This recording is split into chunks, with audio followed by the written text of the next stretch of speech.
Hello, everyone. Thanks so much for joining us today. I'm excited to talk to you folks about how to host a successful farmers market at your location, whether you're doing it for open farm days or thinking about setting up one at your location longer term. So welcome. My name is Holly Laird, and I'm the Executive Director of the Regina Farmers Market Cooperative, or RFM, which I will refer to it as. The first thing I want to do is start by acknowledging that the land that I'm working on today, where I set up the Regina Farmers Market also, is located on the traditional territories of the Nahiawak and the Anasinapek, Dakota, Lakota, and Nakota peoples, as well as the homeland of the Métis Nation. For thousands of years, Indigenous peoples have been the stewards of this land, organizing sustainable food systems and living in harmony with nature. Much like Indigenous communities, farmers today continue to cultivate and care for the land, fostering a deep, enduring connection to the environment that sustains us all. These traditions of stewardship and respect for the land are central to our work at the RFM and are important as we work together towards truth and reconciliation. All right.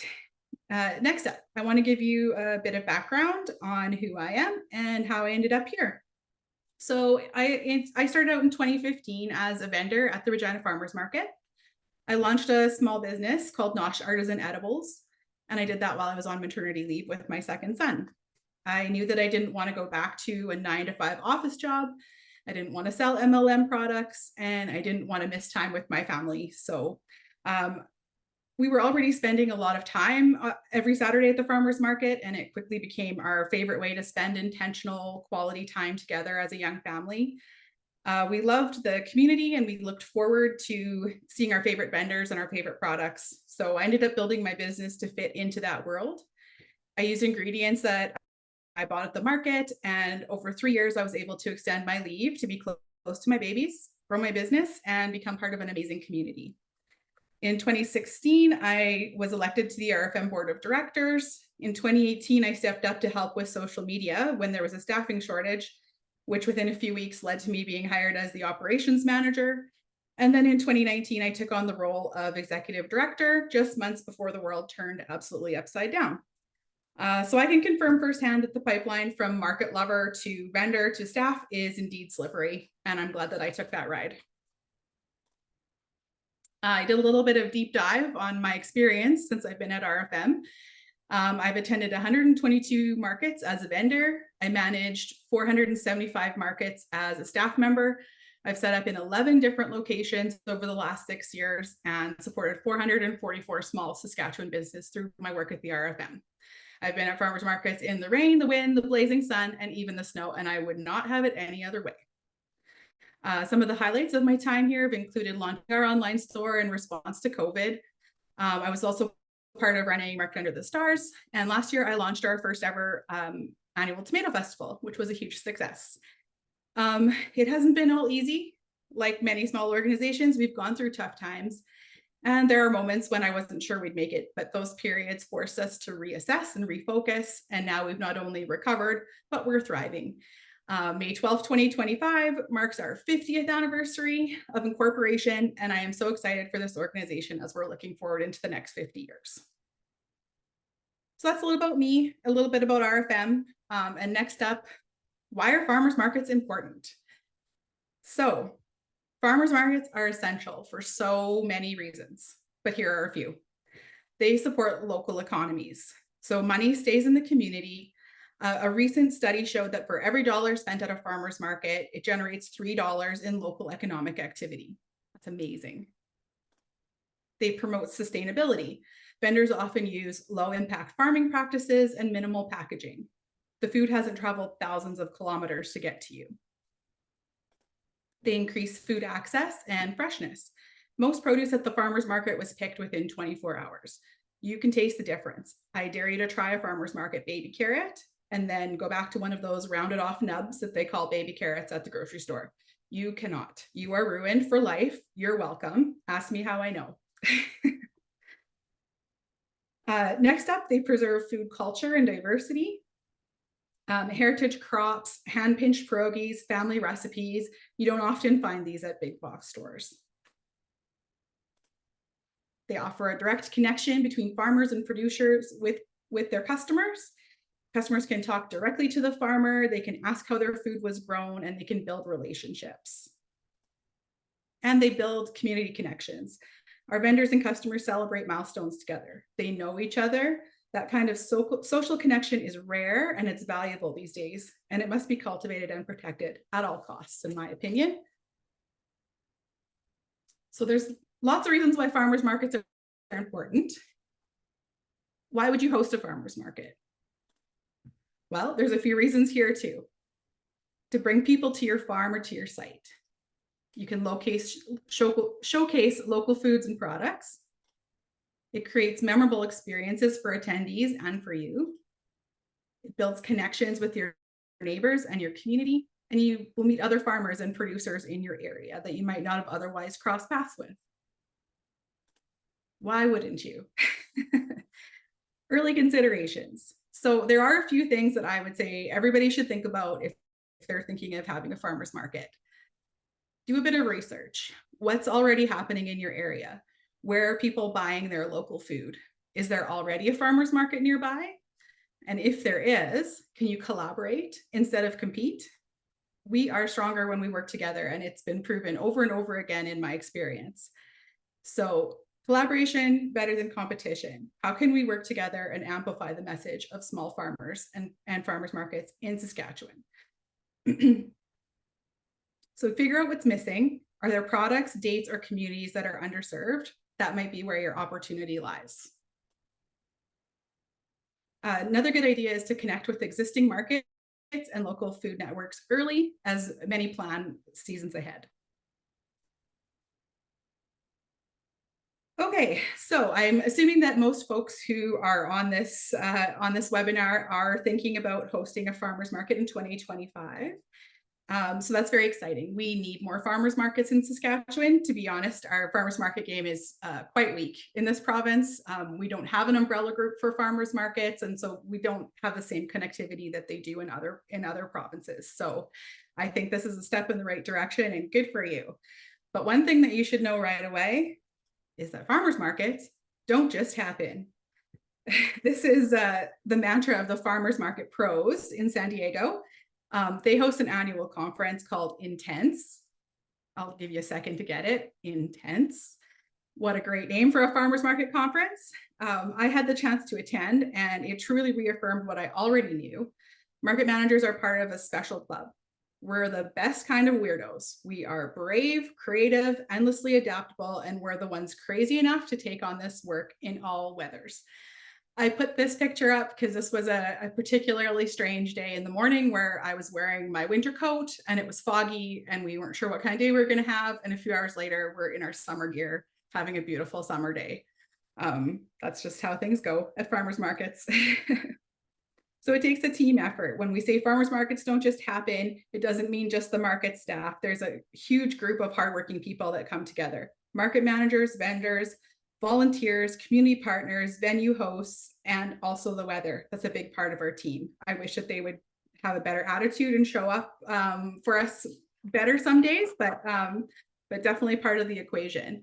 Market managers wear every single hat: logistics, promotions, vendor relations, compliance, troubleshooting on the fly. 1 minute you're unrolling a banner, the next you're fixing a power issue, rerouting traffic around a flooded area. It's a lot of work, but if you love local food and you love community like I do, it's incredibly rewarding. So, designing the market space. When you're setting up the market, the physical layout is key to a good experience. You're going to want to start by asking, how much space do you actually have for vendors? Most vendors use a 10 by 10 foot canopy. So think about how they'll set up, how they'll load in, and how many you could fit in the space that you have available. Do you have power available? Some vendors need it for fridges and freezers for food safety. If not, can they bring a generator? And where can it go so the noise doesn't disrupt the event? Consider your amenities. Is there shade, or will people be standing in the sun? Lots of vendors have products that are susceptible to the sun, so you'll want to think about where you would put those folks. Big one always is restrooms. Are there washrooms close by for both vendors and customers? When you're having folks out to your farm, are you going to bring in a porta potty? Do you have an outhouse? Are you going to want them in your own personal space? These are all questions you should think about, because at least one person will ask you if you have a restroom, guaranteed. Seating. Do you have seating available for customers that are coming out there? Even a few benches or some straw bales can help with places to sit. Gear. Are you going to be providing the gear to your vendors, or do they need to bring everything themselves? And when I say gear, I mean tables, chairs, canopies, anything that they would need to set up. So just be clear about what you have available and what's provided, especially when you're recruiting vendors. Parking. Your vendors are going to need to drive in, and they're going to need to be able to park. Your customers are going to need to drive in, and they'll need a place to park. So think about what that might look like at your site. Accessibility is a big one. If you're inviting the public out, you can anticipate that you will have some folks who use wheelchairs or walkers or canes, or young families that bring strollers. So is there a clear flow of traffic in the area that you're planning to lay out? Definitely good things to think up front. Clear flow for walking traffic, no tripping hazards. And those are the main things to set you up for success. Comfortable customers will stay longer, and they'll spend more at your site. Okay. Next up is vendors. I feel pretty strongly about vendor selection, so I've put together a few basic rules on the industry best practices. So rule number 1, farmers first. A farmer's market must have actual farmers. It's right there in the name.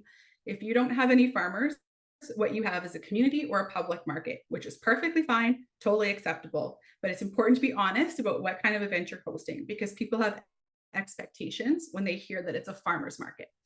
Aim for 51% of vendors or products that are being sold there to be agricultural or locally made food. That's the industry standard in Canada. So just pay attention to that. Rule number 2, locally made, baked, or grown only. Authentic farmers markets only allow items that are made, baked, grown, or designed locally. You won't find resellers, MLMs, or imported goods at a true farmers market. Some flexibility can exist. For example, a garlic vendor may sell a garlic press that goes along with their product. Or there may be a vendor who heat presses original works of art onto pre-made t-shirts, but the core of the market should still be handmade and local. Vendor mix matters. Aim for balance.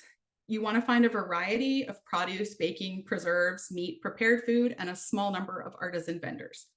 You don't want to oversaturate with too much of one category, or else none of your vendors will do well. If everyone sells jam, no one's going to make any money.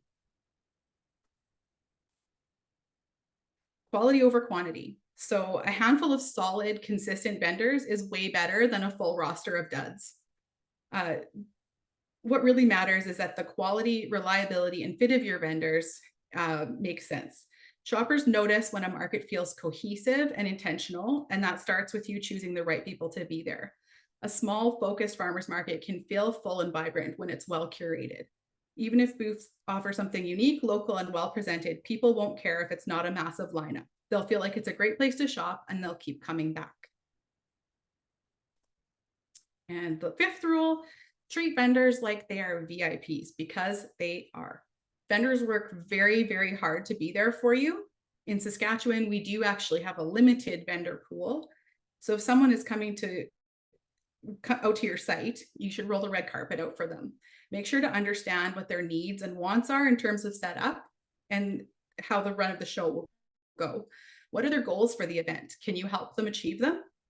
Offer a personal touch. Can you cover their booth to give them a break so they can shop, eat, use the washroom, enjoy the activities at the event for a while? Offer a small thank you, maybe a swag bag or a handwritten note.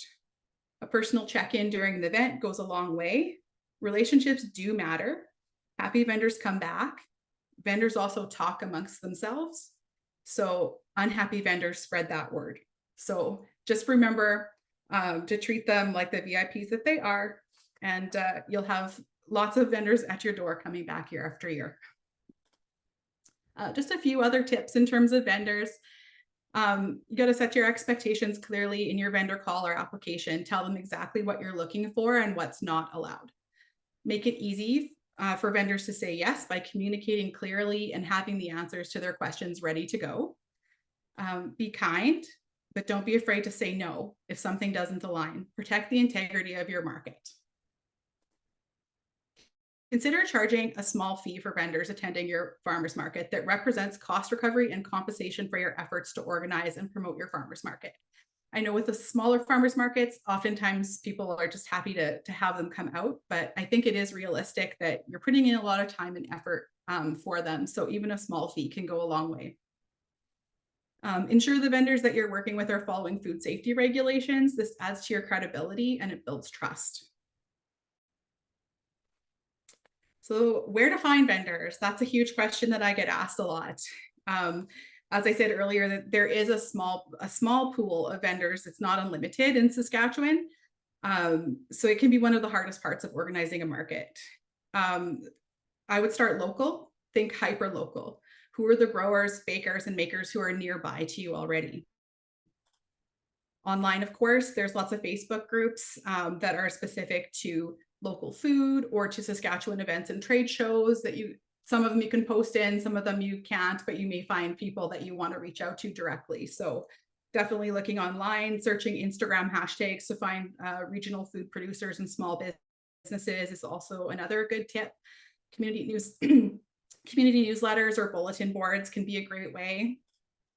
And then other nearby farmers markets and events. With a note of caution, not all markets love it when you come in and try and recruit their vendors, especially if you're having an event that's on the same day as theirs. So I would definitely check in with the market management there to make sure that they're okay with you being there. And again, collaboration is better than competition. So maybe there's a way that you can work together. Even, a smaller market, maybe it would move out to your location during open farm days and you can collaborate and work together. Maybe there's a way to have like a shuttle between or some cross promotion or some signage so that people can do both things while they're in the area instead of just trying to sort of like co-opt what somebody else is already doing. The small food industry network in Saskatchewan is small, so we don't need to duplicate efforts. Let's work together. And remember, vendors talk. So be professional and organized, and that'll go a long way. Okay, so next up is the really fun section, but don't skip it because it's really important. So make sure that all vendors that you're working with are following food safety regulations. Check in with the Saskatchewan Health Authority so that you understand what is required to sell food in Saskatchewan. They may need safe food handling certificates. They may need temporary event permits if they're sampling or selling hot and fresh food. They may need hand washing stations or packaging and labeling requirements that they need to follow as well. A lot of the info is online, but it's worth calling if you're not sure, especially for your first event. SHA is great for helping with education, and they'll have anything you need to know. So that's a big one. Ensure that your farm insurance covers the farmers market activities that you have planned, and ask your vendors to provide proof of general liability insurance as well. For reference, at RFM, we carry $2 million in general liability insurance, but it does not extend to our vendors. So each vendor at our farmers market must carry their own insurance and provide proof at the beginning of each season. This protects everyone in the case of a trip and fall, an untethered canopy that catches in the wind, a food safety liability situation. I would recommend that you talk with your insurance provider or broker. Some farm vendors have been able to add onto their existing farm policies for a small fee. You can also check out Duo by Co-op, as they offer event insurance by the day for you and or your vendors for a very reasonable price. And then the last thing on the boring slide is check in with your RFM, town or city about any permit that or bylaw that may affect you. It's good to check in advance so that you're not surprised on your event day. Okay, we made it. Now it's time to get ready. Planning ahead and promotion. So let's get ready. Much of the market manager's work happens before the event even begins. You'll want to create a setup and a teardown schedule. You'll want to make an emergency weather plan what happens if it rains? What happens if it's very windy? Arrange for garbage, signage, and for washroom supplies. When it comes to promotion, spread the word. Use posters, social media, community bulletin boards, newsletters, local radio. Think about where you get your community news and find out about events. That's probably where your audience goes to. I would definitely say to start building an email newsletter list if this is something that you're going to get into long term. Algorithms on social media are quite unpredictable and they're hard to influence without putting money in to boost posts and things, but email is direct. So get on that right away and get people signing up. Don't underestimate posters and postcards. They seem old school, but we do get the word out to a lot of people that way for Regina Farmers Market. Leave them at coffee shops, libraries, hand them out personally, and just you can be a walking salesperson for your market. Everyone you run into, give them a postcard, let them know what you're doing and what you're up to. And then make it fun. Most important, make it fun. I think a farmer's market alone is already a great time, but adding small touches can elevate the experience. So I've got a whole bunch of different ideas on here. Some fun ideas that I've seen: build your own custom jar of pickles, cooking demonstrations, tasting events, both food and alcohol, scavenger hunts, and other fun activities that gamify the farmer's market experience are always fun. If I could pick one thing that really rounds out the farmer's market experience, it's live music. Just make sure that you vet the buskers first and that the vibe will fit your event. Ask me about the guy who played hot cross buns for 4 hours straight on a flute next to my booth. That's your musicians. So if you're thinking of adding activities like hay rides or tastings, that's awesome, but check with the Saskatchewan Health Authority or your insurance provider first. You can find SHA guidelines on their website, and just make sure that if you're going to do food sampling, animal contact, interactive activities, it's important to have specific and up-to-date guidance on what you need to do. Ultimately, farmers markets are about local flavor in every sense. When people visit your market, they're experiencing your community, so let it shine. And that's where we get to questions.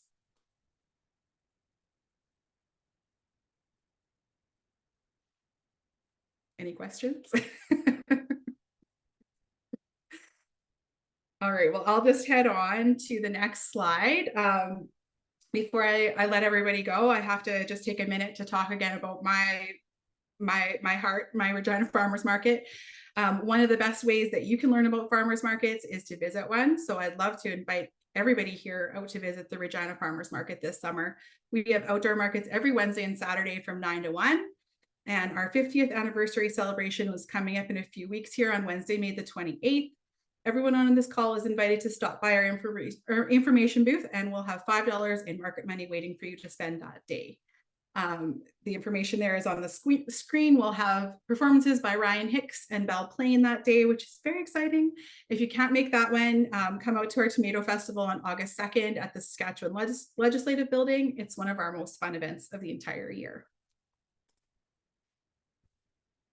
And that's it. Thanks again for being here today. I hope we can keep in touch. You can scan the QR code on this slide to grab my contact card or take down our website, email, and I've got social media for Farmers Market and for me. So reach out in any way you need.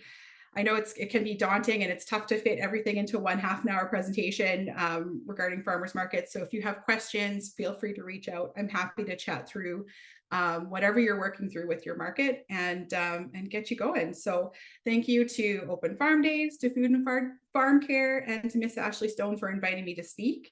Thank you very much for the opportunity. Best of luck this season, and I hope your farmers markets and events are fabulous.